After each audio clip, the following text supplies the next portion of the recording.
the state of Israel, where there is an unprecedented political crisis that is unraveling.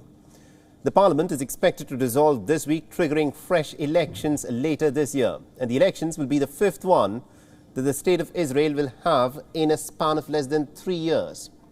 And once the parliament dissolves, Israel's caretaker government will be headed by the foreign minister Yair Lapid.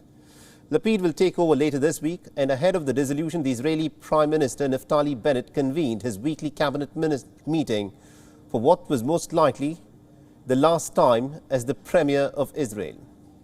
At the meeting, Naftali Bennett listed a series of accomplishments under his government for the elections that are expected around the month of October.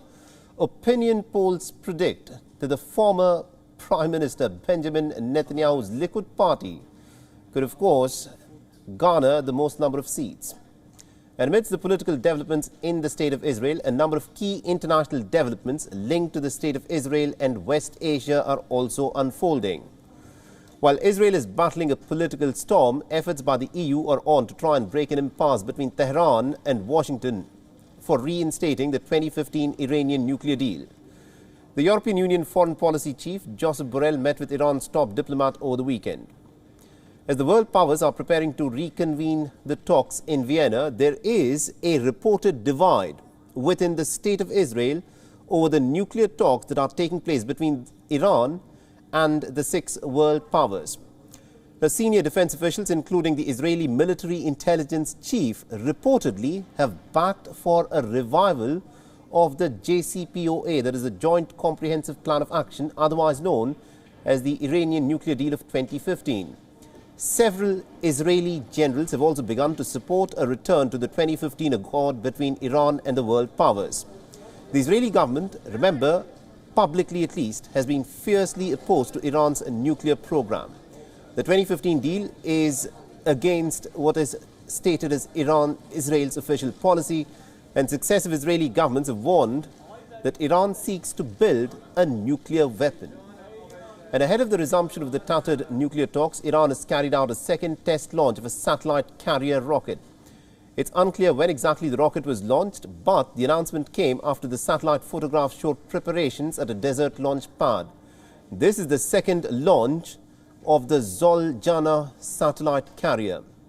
On the foreign policy front, the Arab-Israeli diplomacy appears to be at an all-time high. According to reports, Israel has taken part in the unprecedented meeting with Arab states about the Iranian threat. In the month of March, the state of Israel took part in a secret US-initiated meeting of top military officials from throughout the Middle East.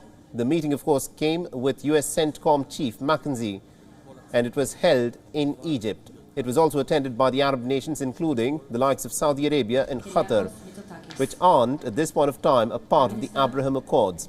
And all sides discussed ways to combat the shared threat of Iran's missile and drone capabilities. It was the first time that such a range of senior Arab and Israeli officers were gathered by the United States to talk about a perceived shared threat.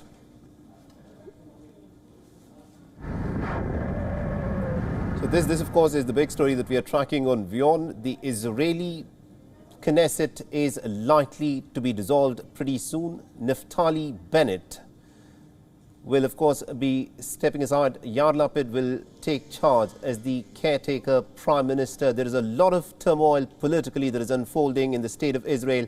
Israel is bracing itself for the 5th general election in less than 3 years.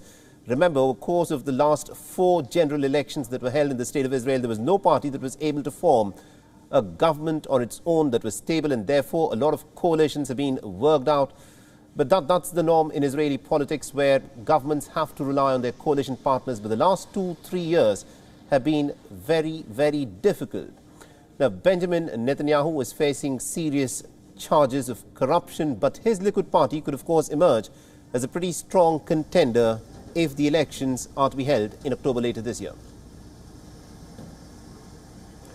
All right, now to give us more insights in terms of what is expected to happen in the state of Israel, we're joined in by our correspondent. Jody Cohen is joining us live from Ra'anana in Israel. Now, Jody, this is going to be a pretty interesting week ahead in Israeli politics. Naftali Bennett is, of course, stepping down. We expect Yair Lapid to take over as the interim prime minister, and elections could be held in the state of Israel sometime in October. So there is more uncertainty that we expect in Israeli politics.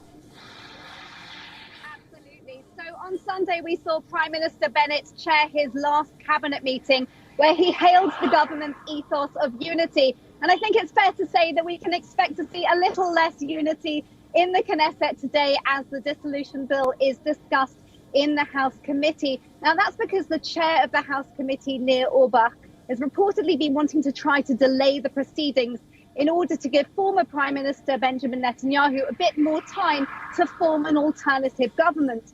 But the majority of his committee are actually from the coalition. So we do expect to see that things will progress today. And they're saying that reportedly as early as the end of Monday, perhaps the bill will go through the legislative process, but we're more likely to see that taking place later on in the week.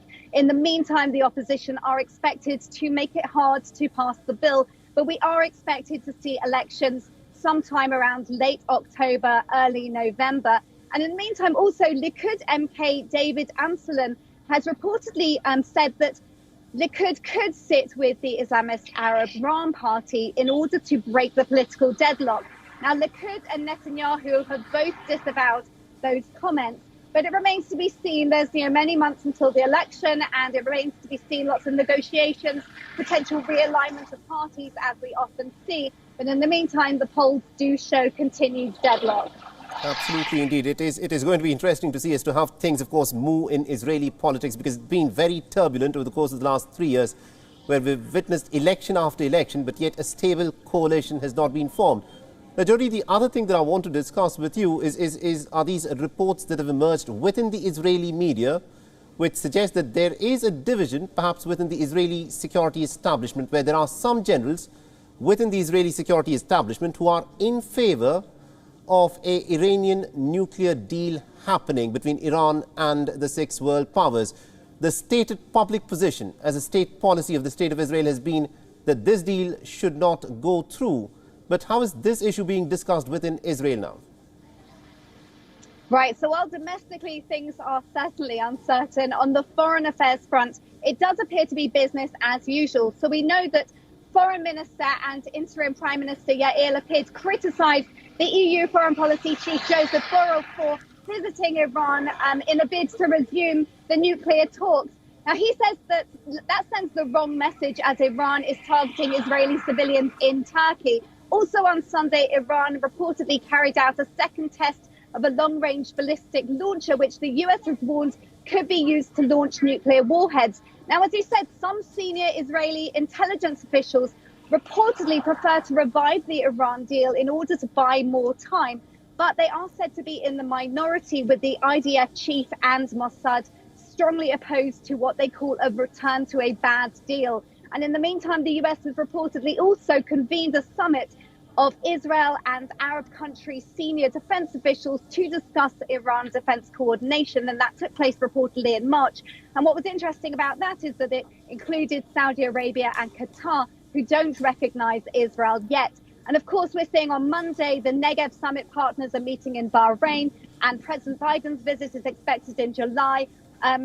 We're hearing about the US working on a roadmap to normalization between Israel and Saudi Arabia, although it is important to point out that people aren't expecting that to be announced anytime soon. So while domestically things are uncertain, on the foreign affairs front, it does appear to be business as usual. Absolutely, indeed. Thank you very much indeed, Jody Cohen, for joining us and getting us all those insights from Israel. We'll, of course, come back to you as more details emerge on the many fronts within Israel, especially the Israeli politics, where we're bracing for some pretty interesting and some pretty turbulent times in terms of how the government at this point of time will have to be formed in Israel.